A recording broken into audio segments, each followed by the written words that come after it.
What's going on, everybody? It's your boy C-Zar, and we are talking about Bitcoin today, BTC USD. Hit that like button, subscribe if you want to see more content like this, and let's get into it, my friends. It is the 11th day of September. This is a day where we remember the brave men and women and the innocent lives that were taken from us 24 years ago on this tragic day, September 11th, 2021. I don't want to get into it. I'm not the best with talking about stuff like this, so I just want to carry on with the analysis. But it doesn't really feel right to just jump into it as if it's any other day because it's not. So that's my piece, I guess. Hit the like button. Let's get into it. Here we are at about $114.2 thousand right now. 9 hours 50 minutes left in the day. We have continued to move up to 114.7k. You guys, I don't care if today closes with a bigger wick to the upside than a body to the upside. If we close here in the next 9 hours and 50 minutes, this will, I believe, confirm that the low is in. This will absolutely confirm. This would be confirmation that we have the low. Why? Well, I mean, for a few different reasons. First off, we broke out of this consolidation range, right? We were finding resistance here time and time again, right at prior support, right at prior support. We kept finding resistance, but we were getting higher lows. We broke out of this. We had above average volume yesterday, and we broke out of this sizably. That is a breakout candle. Breakout candles do not get given back into. Fake out candles do. So as long as we're not giving back into it, we're continuing higher, pushing higher, even consolidating up here. That's fine. We can give back a little bit. You know, we could go down to 112.5k and find support there. I think it'd be better to find support at 112.5k rather than to find support at 112k. But as long as we're closing above this area, I think that's what's really important there. It might even be 113.5k. Let me double check. Not only this area is significant, but from a high to a low, yes, the 113.6k area. My bad. That area there, the 382. I think it's very important to close above this level as well. Depending on what chart you look at, right? Coinbase, it's 113.5k. This chart for Binance is 113.6. As long as we're closing above this yellow line, the 382, from the high to the low, then I believe that we have confirmation that we are moving higher. The technical way to confirm this as a low, or at least the most assured way to confirm this as a low, would be to get above this high here. Take out that high where we no longer have lower highs, we actually have higher highs, and then we can come down, find a higher low somewhere, you know what I mean? But closing here 2 days in a row above the 382 would very much, at least in my opinion, imply that we are going to the golden ratio here. That's what that would imply. We've already interacted with the 382 multiple times. We've broken through it. Now we're back testing it for support and potentially getting a launch off of this.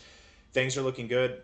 I'm not waving the white flag of bearish surrender yet, but I have a feeling that I will be by the end of today. I have a feeling if I had to bet, I would really start to think that I don't believe that we're going lower anymore. I guess that is me waving the white flag, isn't it? If I'm saying that. We have to hold out. Let's just be aware, okay? 9 hours, 47 minutes left. It's a lot of time. A lot can happen in that time. If we do come back down, if we see some kind of crash and we close below this yellow line, if we close especially below 112.5k, it would be my opinion that we still are going to lower prices, okay? Let's look at these liquidation levels. Over the past 24 hours, let's see. I can't believe, you guys, we are shorting all the way up now. Isn't that something? That's pretty awesome. Yeah, whenever you can, we got $2.7 billion in shorts and we've moved up today.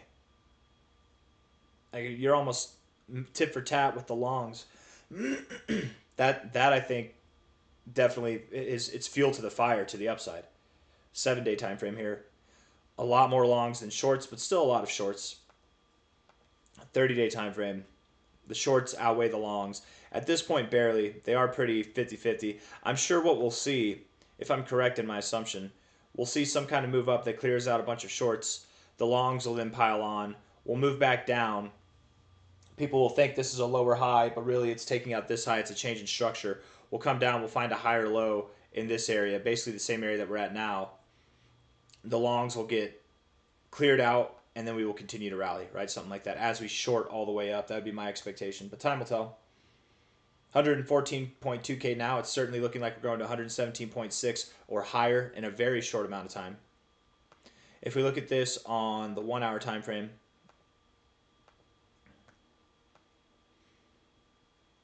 interesting candles, that's for damn sure. I mean, that right there, that's a I don't even want to call it a spinning top. It's like it's too extended both ways as far as the wicks go, but it's very interesting doji candle, indecisive candle right there. Then a very bullish engulfing candle matched by this candle here. 15 minutes into it, we're already down so far. It's kind of interesting to see what happens next. We had a lot of volume here where we should be breaking out, and it's as if we're not breaking out now. So it is possible we could come down. Let's look at the 1 hour. We rejected the overbought zone. At least as of now.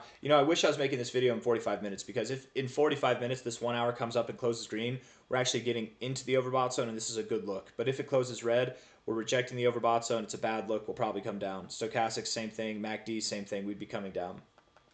Now, whenever I say we're coming down, does that mean that we're going below these lows? Not necessarily. We very well could go below these lows, but it could just be a higher low throughout this range, and we're working on our way higher. That's very possible.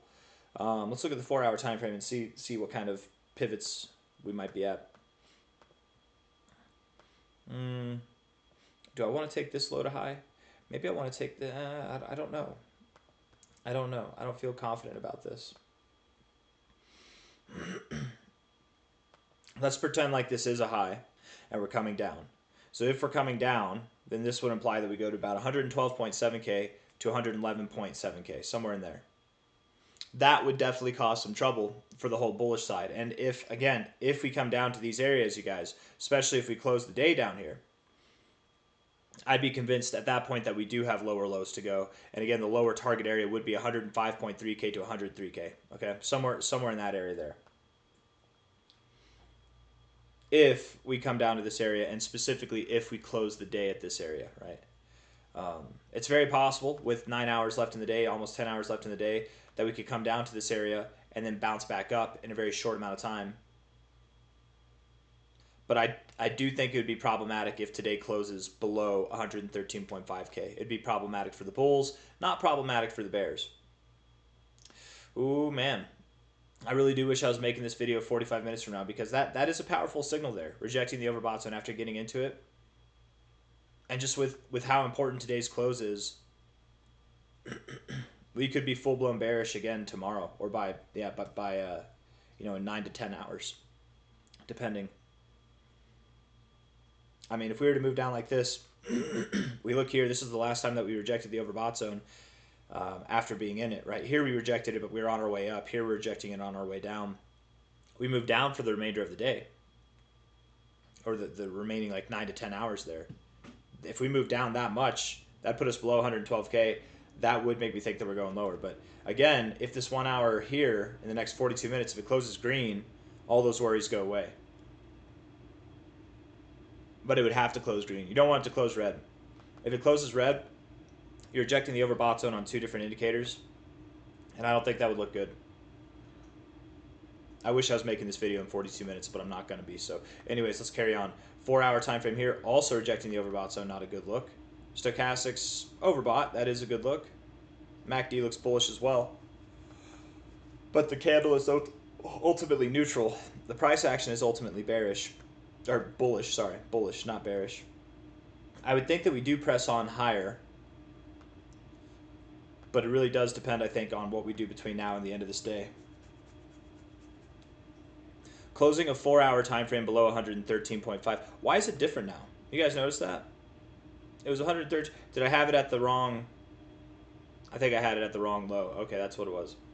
I think this would be the low, actually, to take into consideration. Not that low. That's the fake out low. This is the real low. So closing below 113.6K today would be a problem. Closing 4 hour time frames below there wouldn't be a problem, but you need to get back above it as soon as you do, right? I think that we could, 1 hour 41 minutes left in this 4 hour time frame. Then we have 2 more 4 hour candles after this. We could come down here, bounce off of this resistance point, and then come back up. As long as we're closing above that 382, I don't really have any qualms. We're on shaky ground right now, but time will tell. We'll see how it goes. Let's see if we've changed the long to short ratio here. Not really. It's still pretty even. Curious to see what happens. I'm really curious to see how this 4 hour candle closes and what that might mean for the end of the day. But by the end of the day, again, if we're closing here, then that's fine. I keep repeating myself. I'm not trying to. It's just a kind of make it or break it moment right now. Okay, you're on the precipice of looking really good and undeniably going to 117K and higher, and then ultimately to new all-time highs, or you're at the point of a serious rejection. If by the time you guys watch this, understand if we're like back below 112K, We're probably going lower. Probably. Bitcoin's been very dicey at these areas, okay? Whenever we do move higher, regardless of where we are now, if we move lower first and then we move higher, if we just move higher first, whatever, the expectation by the end of the month would be that we're either at our all-time high areas or at new all-time highs, as high as 136K, $130,000 at the 1272, 136 at the 1618, somewhere in that area. I could very well see us going to this area to find resistance. We could push higher, but I think that'll be reserved for October. October, I believe, will promote prices that are as high as $160,000 to $170,000, even as high as $180,000, $190,000. I'm expecting something in that $180,000 area, but time will tell. And if it doesn't happen by the end of October, maybe it's the end of November. Going into December and January, we should be continuing on this miraculous rally, but for now, I think that's all I've got to say. Those are all the words that I've got. Hit the like button, subscribe. Thank you all for being here. I don't mind the daily RSI. I like the stochastics, and the MACD is building bullish momentum. There's good things going on here, but you just have to persist. If we give it up here, if you fumble now, that would promote this idea that you are going down to about $106,000 to $104,000, somewhere in that area. Okay. Take care. See you on the next one. Bye-bye.